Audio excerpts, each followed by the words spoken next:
Speaking of employment, Nick, I have to ask you, obviously the Deputy Lord Mayor of Melbourne, I was talking about working from home before. I doubt you disagree with me. We want to get people back into the CBD. I want people back in offices. How are things looking in Melbourne at the moment?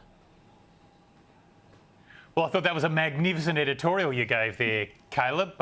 Thinking we might have to broadcast that on some big screens around the city, just so people get the message about the virtues of returning to work. So 3 cheers for that. But look, I agree with your analysis. I mean, work, getting back into the office is good for productivity, good for the organisation, but more importantly, there's study after study now showing that, loneliness, depression, mental health issues rise when people spend long periods of their lives working from home. So, for the good of Australia's cities, but for the good of our workforce and the people of Australia, it's important that people get back to work. Most businesses are people-centric businesses, and so to do your job well, you should be back in the workplace. It's how you get ahead in life. It's how you can get ahead in your career. It's how you can have a more meaningful working life as well, developing relationships with people which will, serve you over the course of your life. So,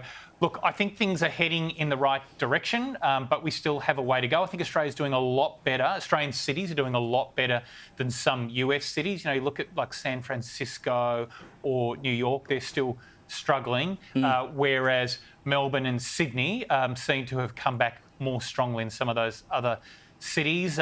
Certainly the work patterns are different to what they used to be. We now find that Tuesday, Wednesday and Thursday seem to be busy days. And here's an incredible statistic for you, an extraordinary statistic.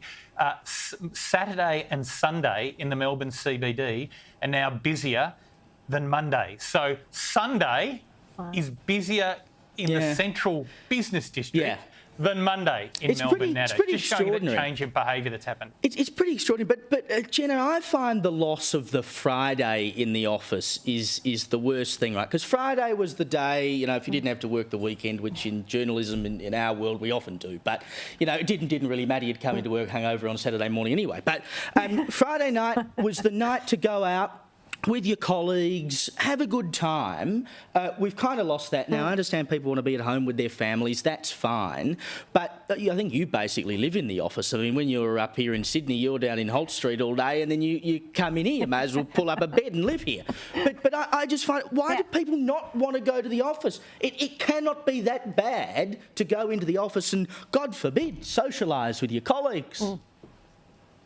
Well, Caleb, I think the problem why my colleagues probably don't want to come to the office is because I talk their ear off, because I'm so devoid of human interaction, because I have to work with twats, as Nicola said, the Tuesday, Wednesday and Thursday crew. Come into the office. I think we really miss that camaraderie. And like you say, the Friday after work drinks used to be a rite of passage, specifically for those of us in journalism. But I would even say, bring back the long Friday lunch. I think most of our CBDs around the country deserve it and are aching for it. Oh, 100%. Bring back the long lunch. Bring back the long lunch. I'm 100% on board with that. While we're talking about being at home, there's a mob in Melbourne has started up what is basically work at home but for school. They're targeting this at students. This is St Joseph's Flexible Learning Centre in North Melbourne. They're targeting it at students who are suffering emotional distress. So they're saying, I don't want to go to school for whatever reason. It's students who are suffering with mental health problems, or their parents are going through a breakup or something like this. They don't want to get into the classroom. They've come up with a solution to basically give them the curriculum at home. But again, I think it's one of these chicken and egg questions, isn't it? It's like you don't want to go to school because you're worried you're in a social rut.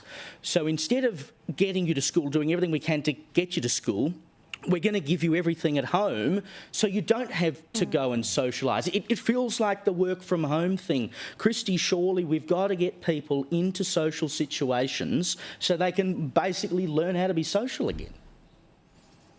Well, how long have we been saying, according to every single study since the 60s and the 70s around socialisation of children, that school is the best place for them for other attributes that they learn and develop at school? A lot of those skills that they have around socialisation and engaging with other kids and learning how to work in teams. That's really important for kids. And virtual learning, we saw from the lockdown here in Melbourne, the world's longest lockdown, that kids were very developmentally disadvantaged from learning at home virtually.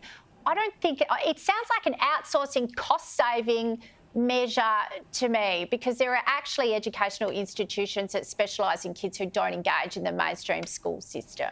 Yeah, and it comes on the back of data from my schools, Nick, that basically shows last year the number of students, senior students who went to high school full-time dipped below 50%. I mean, that is an extraordinary figure, and it would be felt, I imagine, in Melbourne and Victoria more than elsewhere because you had all those long successive lockdowns. It's pretty clear something's got to be done. Yes, I mean, I want to say from the outset that St Joseph's in North Melbourne. It's in the municipality of the City of Melbourne, so I know that school well, and it is a very good school, and so viewers should know there'll be good people and some good thinking behind this program. And I guess where it starts is the point you've just made, the fact that 50% of kids only are turning up 90% of the time now, so absenteeism is sky high. So this program is not the end in itself. It's sort of a means to getting to an end, and so we don't want kids to abandon their education completely.